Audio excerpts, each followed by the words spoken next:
بسم اللہ الرحمن الرحیم میرے بھائیو، آج 3 موضوعات پہ بات کریں گے۔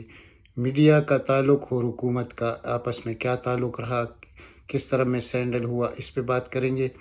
اس کے بعد بات کریں گے جو موجودہ عدلیہ کی طرف سے مشکلات حکومت کو پیش آ رہی ہے، اس پہ بات کریں گے اور اس کی وجوہات کیا ہے۔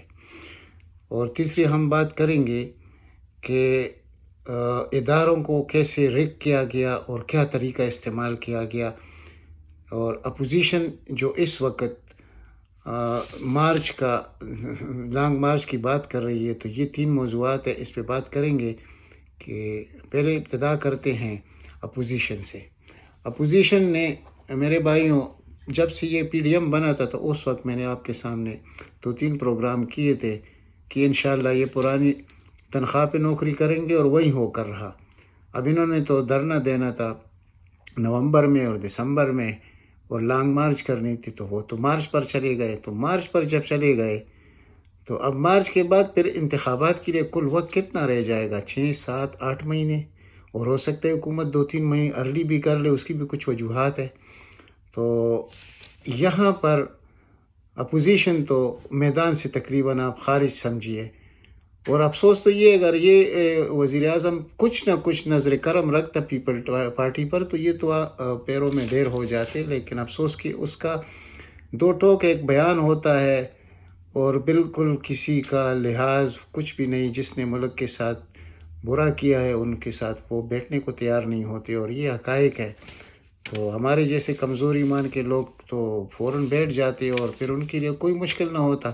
یعنی اب اگر ایک ہی اپوزیشن ہے، ان کے ساتھ یہ احتساب والا مسئلہ ہی چھوڑ دیا جائے تو پھر تو کچھ بھی نہیں ہے، حکومت کے لیے مشکلات تو کچھ بھی نہیں ہے، سب کے سب ان کے، اور بہت قانون سازی بھی ہو سکتی ہے، سب کچھ ہو سکتا ہے۔ حالانکہ اس احتساب کو کسی اور وقت کے لیے رکھنا چاہیے تھا کہ جب 2/3 میجارٹی ہوتی، کیونکہ اس وقت تو نہ ان کے اتحادی اس کا ساتھ دے رہے ہیں، اور نہ جو قانون سازی ہو سکتی ہے اس 10 میجارٹی میں، میجارٹی تو ہے نہیں، سمپل میجارٹی نہیں ہے۔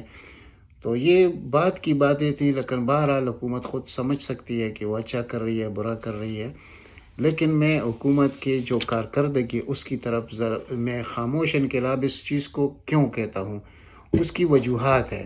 اس کی وجوہات یہ ہے کہ جب 2013 میں عمران خان کے پی کے میں حکومت اس کو ملی تو سب سے پہلے کام کیا کیا گیا تھا کہ جو میٹرنٹی کے مسائل تھے بچے اور ماں کا، تو سب سے پہلے جو حاملہ خاتون جاتی تھی اسپتال میں تو چیک اپ کے بعد اس کو 1500 روپے دی جاتی تھی کہ یہ آپ کا کرایہ ہے، تاکہ آئندہ آنے میں وہ تاخیر سے کام نہ لے۔ تو اسی طرح وہ ڈیلیوری کے بعد ان کو 3000 روپے ملتے تھے، تاکہ وہ اپنی صحت اور بچے کی صحت کے لیے کا خیال رکھے، اور اگر کوئی کمی بیشی ہو تو یہ 3000 میں وہ پوری کر سکے۔ اس وقت یہ ٹھیک تھا، 3000 اس وقت کے، اس وقت 6000 سے زیادہ ہے تو ایک غریب خاندان کے لیے اور کیا چاہیے، مطلب یہ ان کے لیے بڑی رقم ہوتی ہے۔ تو یہ تو اس وقت ہو گیا تھا، اور پھر آپ کو معلوم ہے کہ جس طرح پولیس اصلاحات کیے گئے، اور کے پی کے کا پولیس یعنی پاکستان میں پہلے نمبر پر، اور آج تک اسی طرح چل رہا ہے۔ اس میں کوئی دو رائے نہیں ہے، نہ کوئی اپوزیشن یہ کہہ سکتا ہے، کوئی بھی کچھ نہیں کہہ سکتا۔ تو اس کے بعد اب 2018 کا الیکشن ہوتا ہے، اور اس میں ایک خاموش انقلاب آتا ہے۔ خاموش انقلاب تو 2013 سے شروع ہو گیا تھا، لیکن اب سمجھنے اور اس کو پرکھنے کی ضرورت ہوتی ہے۔ تو خاموش انقلاب ہے لیکن سست روی کا شکار ہے، اور اس سست روی کی وجوہات ہے کہ ادارے ساتھ نہیں دے رہے، پارلیمنٹ میں اکثریت نہیں ہے، اور اب آپ دیکھ لیجئے کہ اداروں کا میں کہتا ہوں تو پہلے عدلیہ کو لے لیجئے۔ ابھی مسابقتی کمیشن نے جو جرمانہ کیا تھا فلور ملز کو 40 ارب روپے کا، تو ان کو عدالت نے سٹے دے دیا۔ اسی طرح کتنے جو ذخیرہ اندوزی میں رکھی گئی بوریاں تھی 2 لاکھ کے قریب، تو اس کو بھی سٹے مل گیا، یعنی کہ وہ تو ضبط ہونے چاہیے تھے، تو اس کو بھی عدالت نے سٹے دے دیا۔ تو ایک طرف ہمارا میڈیا ہے جو اس حکومت کے ساتھ کیا کرنا چاہتا ہے، تو دوسری طرف ہماری عدلیہ کا آپ دیکھ لیں۔ میں 2 4 5 10 ججوں کی بات نہیں کرتا، ہائی کورٹ اور سپریم کورٹ کی، اس سے بہت عزت ہے ان لوگوں کا، سب کا عزت ہے، لیکن جو کچھ وہ کر رہے ہیں وہ نہ اس ملک کے ساتھ اچھا کر رہے ہیں نہ اپنے ساتھ اچھا کر رہے ہیں، کیونکہ ایک دن اللہ کے سامنے بھی پیش ہونا ہے۔ یہ بات اگر مد نظر رکھی جائے تو جو کچھ اس ملک میں اس عدلیہ کی طرف سے جو اوبلائج کیا جا رہا ہے اس خاندان کو، خاص کر شریف خاندان کو، یہ بہت بڑا ظلم ہے۔ اور پھر ان کا کیا خیال ہے کہ شریف خاندان جیسے ججوں کو نوازتا رہا، وہ ججوں کو نہیں نوازتا رہا، وہ اپنے آپ کو نواز رہا تھا ججوں کی آڑ میں۔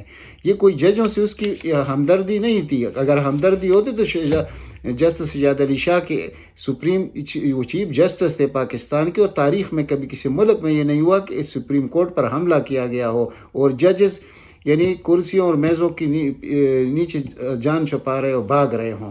تو یہ تو اس شخص کا کردار ہے کہ اوبلائج یہ خود کو اپنے آپ کو کرتا ہے، وہ بھی عدلیہ کی طرف، عدلیہ کو نواز کر، یعنی جیسے کہ مطلب سجاد علی شاہ کے خلاف جو اقدامات کیے گئے، یعنی جسٹس رفیق تاڑ جو صدر پاکستان رہ گئے، پھر یہ نوازا گیا اس کو، یعنی پھر صدر بنایا گیا، اس کے بر کے سوٹ کیس دیے گئے کہ جاؤ بلوچستان کے پی کے سندھ میں اور ہر جگہ اور پنجاب میں ہائی کورٹ میں سے ججوں کو، وہ سب کچھ سامنے ہے، وہ کوئی مطلب جھوٹ نہیں ہے۔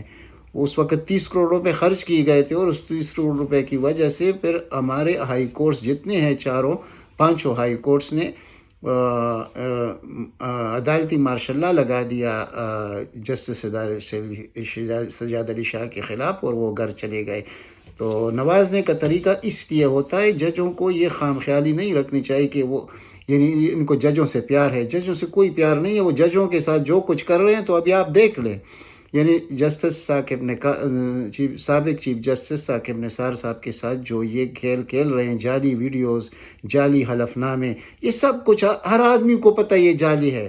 اگر اسلام آباد ہائی کورٹ کو پتہ نہیں چل رہا تو یہ تو پھر ان کی اپنی خود سمجھتے ہیں، اتنے لمبے تاریخیں دے کر، اور اس میں سے سزا کسی کو بھی نہیں ہوگی، نہ میر شکیل الرحمان کو ہوگی، نہ رانا شمیم کو ہوگی، کیونکہ رفیق تاڑ کو صدر بنایا گیا تھا، تو اب اس کے بیٹے احمد حسن رانا شمیم کا جو ہے، اس نے یہ کہا تھا، ان کا ایڈوکیٹ جنرل بھی رہ چکا ہے پنجاب کا اسسٹنٹ، تو وہ کہتا ہے کہ میرا باپ کیوں صدر نہیں بن سکتا، یعنی کہ اس خدمت کے عوض میرے باپ کو صدر بنایا جائے گا۔ یہ اس کی بھی خام خیالی ہے کہ دوبارہ شریف فیملی اقتدار میں آئے گی، یہ خام خیالی ہے، بہت سے لوگوں کو ہے، وہ بیوروکریسی میں بھی لوگوں کو ہے، عدلیہ میں بھی ہے، وہ پولیس میں بھی لوگوں کو یہ غلط فہمی ہے، اور یہ FIA میں ہر ادارے میں یہ غلط فہمی موجود ہے کہ شریف خاندان دوبارہ بھی اقتدار میں آ سکتا ہے۔ لیکن میں چیلنج کرتا ہوں، یہ اللہ سب کی عمر دراز کرے تو پتہ چل جائے گا، جو لوگ اپنے دفاعی قوتوں کے خلاف ساز باز دشمنوں کے ساتھ کرے اور ان کو بدنام کرنے کی ہر قسم کی کوشش کرے،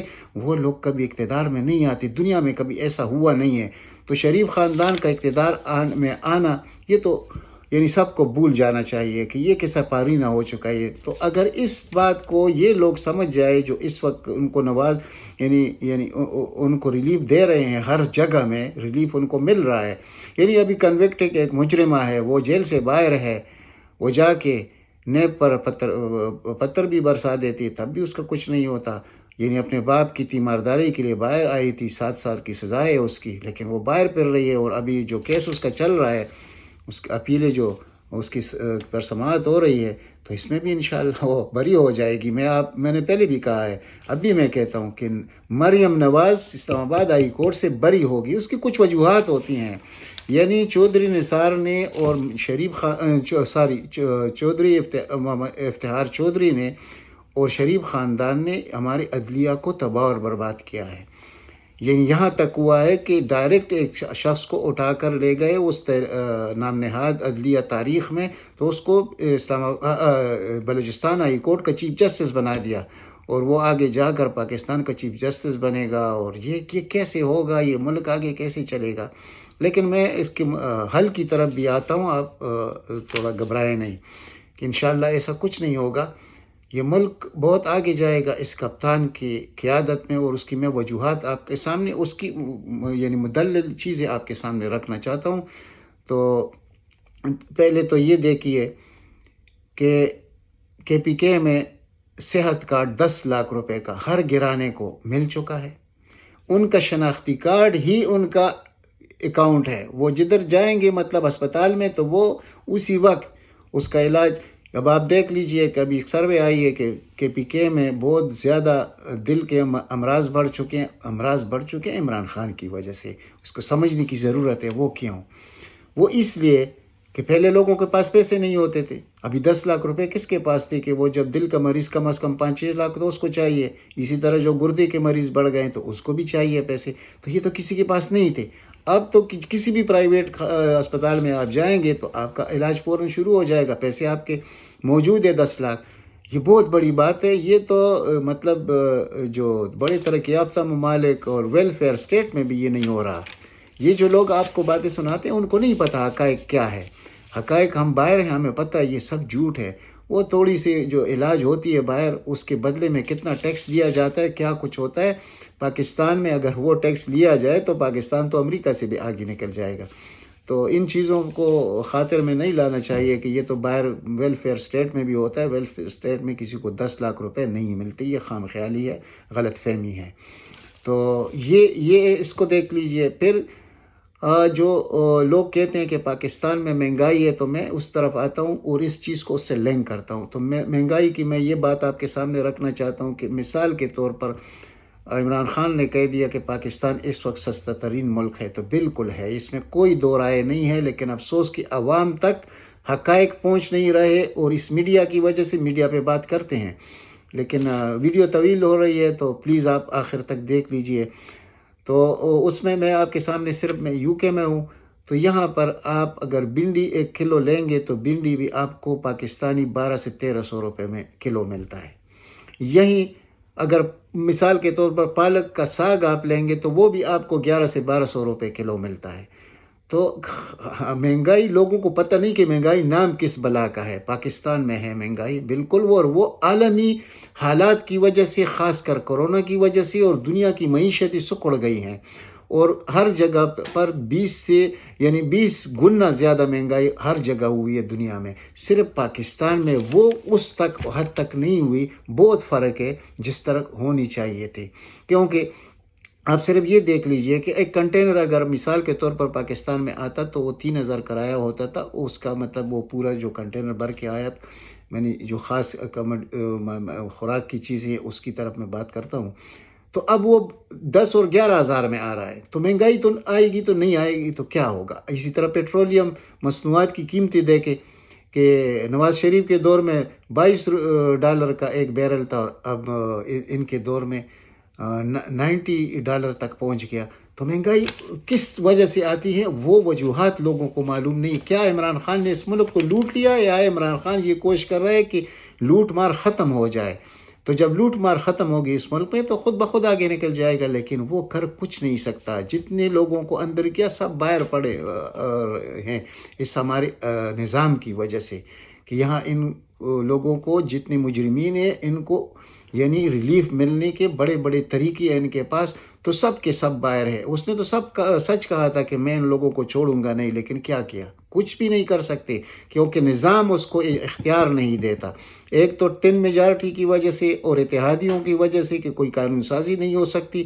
دوسری سب سے بڑی وجہ ہماری عدلیہ کا کردار دیکھ لیجئے کہ جتنے بڑے ڈاکو ہیں سب کے سب باہر ہیں اور وہ کتنے 2 درجن سے زیادہ ہے. اور صرف ان کا پیسہ اگر پاکستان آ جاتا, ان کا 50% بھی, تو اس ملک کے حالات کتنے بدل جاتے. لیکن افسوس کہ یہ لوگ اللہ سے نہیں ڈرتے اور یہ شخص ہر قسم کی کوشش کر رہا ہے. اب جو میں نے ہیلتھ کارڈ کی بات کی ہے تو وہ کے پی کے میں نے کی ہے. اب پنجاب میں مارچ میں اللہ کی فضل سے یہ پروگرام مکمل ہو جائے گا. ہر گرانے کو 10 لاکھ کا یہ صحت کارڈ مل جائے گا. اب جب یہ ملے گا اور اس کے ساتھ ساتھ میں ان لوگوں کی غلط فہمی دور کرنا چاہتا ہوں کہ ایک طرف EVM مشین کا استعمال الیکشن میں ہوگا, دوسری طرف اوورسیز پاکستانیوں کو ووٹ کا حق ملے گا اور EVM مشین سے جعلی ووٹ جو ہر حلقے میں 25 سے 35 ہزار تک ہے وہ ختم ہو جائیں گے. پھر یہ لوگ کیسے الیکشن میں جیت سکیں گے. یہی کپتان 2/3 میجارٹی کے ساتھ آئے گا اور لوگ اس کی کارکردگی کو آج سے 5-6 مہینے بعد دیکھیں گے. یہ میں جو بات کروں کسی خاص وجہ سے کر رہا ہوں کہ اس وقت ہمارا جو فارن ریزرو ہے یہ تاریخ کی بلند ترین سطح پر ہے. اس سے بھی کچھ کام لیا جائے گا اور جب یہ صحت کارڈ پنجاب میں مکمل ہو جائے گا تو پھر اس کا اثر بھی جو ہوگا، کیونکہ یہ وہ کام تو نہیں کر رہا ہے کہ کک بیکس کے لیے کوئی بڑا یعنی اورنج ٹرین، یعنی اس ملک کی 300 ارب روپے ضائع کیے گئے اور وہ اس نے کل یعنی کباڑ میں بکنا ہے، یہ سب کو پتہ ہے، کیونکہ یہ سبسڈی کون دے گا اس کا، یعنی اس قیمت پر کس طرح ٹکٹ ملے گا، اور اس پر یہ نہیں ہو سکتا۔ یہ انہوں نے صرف اپنے کک بیکس کے لیے کیے تھے، یہ شخص تو یہ کام کرتا نہیں ہے۔ اب جب یہ بھی ہوگا، پھر اس کے ساتھ احساس پروگرام ہے جو کہ کم یعنی مشکلات ہے مزدور طبقہ کے لیے، جس کی 20-25 ہزار انکم ہے مہینے کی۔ اگر ان کے لیے مشکلات ہے تو حقائق ہے کہ مہنگائی کی وجہ سے، کیونکہ یہ عالمی مسئلہ ہے، اور عالمی مسئلے میں پاکستان کا بھی اس کا بہت بڑا اثر ہے، لیکن دنیا جتنی مہنگائی پاکستان میں نہیں ہے۔ اور یہ بات کرنا کہ پاکستان میں تنخواہیں کم ہیں، تو کون سی باہر زیادہ تنخواہ؟ یہاں سینکڑوں ہزاروں میں تنخواہ ہوتی ہے، مطلب یورپ میں، تو وہاں پر آپ دیکھیے تو وہاں پر ایک اسکول ٹیچر جب بھرتی ہوتا ہے اس کی بھی 60-70 ہزار ہوتی ہے، تو کیا اس 60-70 ہزار میں اس کا گزارا نہیں ہوتا؟ اور اس کو سبسڈی بھی مل رہی ہے کھانے کی چیزوں پر۔ تو اسی طرح مزدور کو بھی اسی میں ریلیف ملنے لگا ہے، یعنی احساس پروگرام میں۔ تو یہ سب کچھ تو ہے۔ احساس پروگرام کے علاوہ یہ جو سبسڈی دی جا رہی ہے اور احساس پروگرام میں جتنے پیسے لوگوں کو مل رہے ہیں، تو حکومت تو حتی الامکان کوشش کر رہی ہے، یہ نہیں کہ کوئی چوری کر رہا ہے عمران خان تو اپنے کوئی بینک بھر رہا ہے یا کہ اپنے ساتھیوں کا، ایسے تو ہے نہیں۔ چور ہے پی ٹی آئی میں، یہ ہم نہیں کہتے کہ یہ دودھ کے دلہے ہیں، اور وہ صرف چور نہیں ہے، وہ عمران خان کے دشمن بھی ہے۔ لیکن اگر آپ صحیح معنوں میں یہ جو ہم خاموش انقلاب جس کو کہتے ہیں، اگر 2023 میں ہم نے اس شخص کو 2/3 میجارٹی دی تو یہ نظام بھی ٹھیک ہو جائے گا۔ اس میں سے کوئی جو ریگڈ ادارے ہیں سب کے سب ٹھیک ہو جائیں گے، کیونکہ اب یہ لیجسلیشن کر سکے گا۔ اب اس وقت تو کچھ نہیں کر سکتا، ہاتھ بندی ہوئی آپ نے ایک پہلوان کو اکاڑے میں یعنی پھینکا ہے، یعنی اس کے ہاتھ بندی ہوئے ہیں، وہ کیسے کشتی کھیلے گا؟ لیکن پھر بھی ہاتھ پاؤں مار رہا ہے، کچھ کر رہا ہے، اور لوگوں کو نظر بھی آ رہا ہے۔ اب ایک مسئلہ ہوا ہے، اب آپ کسان کارڈ کو دیکھ لیجئے اور ایک کسان سے بریفلی پوچھ لیجئے کہ آپ کو کتنے فوائد حاصل ہوئے ہیں اس حکومت کے آنے سے، اور جب ملک کا کسان خوشحال ہوتا ہے تو آٹومیٹیکلی دوسرے لوگ بھی خوشحال ہوتے ہیں۔ صرف ایک مسئلہ ہوا ہے یوریا کھاد کے مد میں، اور وہ کسی کو پتہ نہیں کہ فاسفورس کا ریٹ دنیا میں کتنا بڑھ گیا، اس کی وجہ سے یہ مہنگائی کیوں ہوئی پاکستان میں۔ لیکن اس کے لیے بھی جو کسان کارڈ ہے اس کے تھرو کتنی اس کے ساتھ یعنی ان کو ریلیف ملنے کی کوشش کی جا رہی ہے، یعنی نیت بھی صاف ہے، ارادے بھی مضبوط ہے۔ لیکن اگر غلطی ہے تو ہمارے نظام میں ہے، اس نظام کو اس شخص نے گرانا ہوگا، لیکن وہ تب ممکن ہے جب آپ 2/3 میجارٹی دیں گے اس شخص کو۔ پھر اگر یہ نہ کرے تو آپ اس کو باہر کریں فوراً، لیکن یہ یقین کیجئے کہ اس کے ارادے بھی ہے، نیت بھی ہے، خواہش بھی ہے، اور اس کو اس ملک عوام کا افسوس بھی ہے۔ لیکن افسوس کہ ہمیں تعلیمی لحاظ سے بہت یعنی دنیا میں ہمارا اس وقت مقام جو ہے 95 نمبر ہے، یعنی دنیا میں کتنے ہم پیچھے ہیں تعلیمی لحاظ سے۔ وہ ان لوگوں نے کیسے رکھا، کیوں رکھا؟ تاکہ عام آدمی کو حقائق معلوم نہ ہو۔ انہوں نے یرغمال بنایا ہوا ہے پوری قوم کو، تو عوام کو حقائق کا تو علم نہیں ہے کہ حقیقت میں یہ شخص کیا کر رہا ہے۔ بنیادی جو عملی طریقہ ہے وہ اختیار کیا ہوا ہے اس نے، یعنی آپ 10 بلین ٹریز کو لے لیجئے، یہ کوئی معمولی منصوبہ ہے؟ یا ہر ضلع میں جو کالجز اور یونیورسٹیاں بن رہی ہیں، اور یہ جو صحت کارڈ، اور یہ بہت بڑے بڑے منصوبے ہیں، یہ تب عوام کو احساس ہوگا، خدا نہ کرے جب یہ شخص اقتدار میں نہیں ہوگا۔ اور پھر آپ سے میں پوچھوں گا کہ مہنگائی کا کیا مسئلہ ہے ابھی آپ کے پاس؟ یہ جو موجودہ مہنگائی ہے، اگر یہ لوگ آ گئے تو یقین کیجئے کہ اس سے 15 گنا زیادہ ہو جائے گی، لوگ پاگل ہو جائیں گے۔ یہ جس طریقے سے روکا ہوا ہے اس شخص نے، یہ بہت لمبی بحث چاہیے اس کے لیے، جو میں اس وقت نہیں کر سکتا۔ تو دوسری طرف اداروں کا میں نے آپ کے سامنے رکھ دیا۔ میڈیا کا مس ہینڈلنگ یہ ہوئی ہے کہ میڈیا کے جو بڑے بڑے جینٹ ہیں پاکستان میں، وہ تو یعنی بہت زیادہ اوبلائج تھے ان لوگوں کے، اور انہوں نے خزانہ لٹا دیا ان پر، یعنی ایک سال میں 40 ارب روپے اس میڈیا کو دیے گئے ہیں، یہ چند چینل جو ہے۔ لیکن اس کی نیچے والی جو میڈیا ہے وہ نیوٹرل لوگ ہے، دونوں طرف کی باتیں پیش کرتے، تو ان کو چاہیے تھا اس حکومت کو کہ وہ ریگولیشن جو لانے تھے پہلے تو وہ لے کے آتے، وہ انہوں نے نہیں کیا، ان کے دباؤ میں آئے میڈیا کے. یہ بھی ایک مافیا ہے بہت بڑا، جیسے شوگر مافیا ہے، جیسے گندم مافیا، پتہ نہیں کتنے مافیاز ہیں پاکستان میں، تو یہ بھی بہت بڑا مافیا ہے میڈیا. تو اس نے بلیک میلنگ کر دی، وہ چیز نہیں ہو سکا. لیکن اب میں جو کہہ رہا ہوں کہ وہ اگر جو نیوٹرل لوگ تھے، جو ان کی یعنی اتنی بڑی سلطنت نہیں ہے میڈیا میں، لیکن ان کو اپنے پیروں پہ کھڑا کیا جا سکتا تھا صحیح طریقے سے، نہ کہ غلط طریقے سے. اس کو کچھ ایڈ دیتے، کچھ طریقہ کرتے، تو وہ لوگوں کے سامنے آج حقائق ہوتے. آج عوام کو حقائق کا کچھ علم نہیں ہے، کیونکہ وہ جب ٹی وی دیکھتے ہیں تو وہ کہتے ہیں اس عمران خان نے تو ملک کو تباہ کر دیا. یعنی وہ پٹواری ازم ابھی تک قائم ہے، خاص کر پنجاب میں. تو ان لوگ وہ جو کہتے ہیں کہ کاتے ہیں تو لگاتی بھی ہے، یہ اگر اس قوم میں یہ بات آ جائے تو اس کا کیا ہوگا. لیکن انشاءاللہ 2023 میں یہ آپ سینٹرل پنجاب میں بھی دیکھ لیں گے کہ یہ شخص انشاءاللہ کامیابی بھی حاصل کرے گا، اور یہ لوگ اس سیاست سے بھی فنا ہوں گے.